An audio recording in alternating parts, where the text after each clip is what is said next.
I'm probably one of the only castmates that has ever gotten voted off, and they've picked up at the end as if I won. Usually they only pick people up when they win. Yeah. And it was because during the process, every castmate at some point came into my trailer and got advice from me. Yeah. Every single one. And that includes former White House Press Secretary Sean Spicer. Now, you might remember when Karamo defended Spicer's casting on the show and received a lot of backlash for it. Karamo has always been someone who welcomes conversation around different points of view, and he explained how he and Sean actually really bonded despite their differences.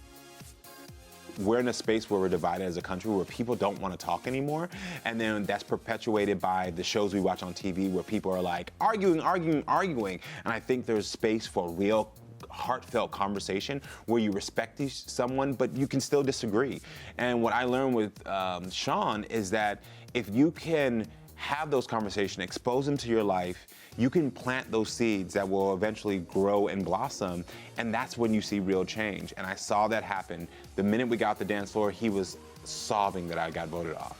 And I'm like, someone doesn't sob if you haven't touched their heart. And so it was a win for me. That's great. Did you have meaningful conversations with him? We did, all the time. We literally, his trailer was right next door to mine. And so, I mean, like, our bathroom shared bathrooms together. And I'm like, yeah, so I'm like, we got very close.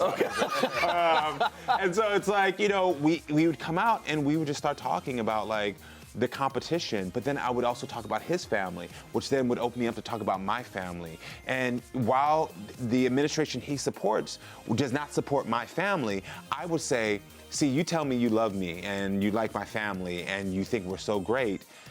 Understand that when the administration you support talks about hurting people who are part of the LGBT community, you're talking about me.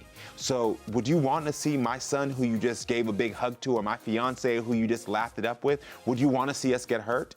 And you see him like, no. And it's like, well, please think about that next time you're talking to your constituents or you're talking to people, because if you do say yes, you're talking about me.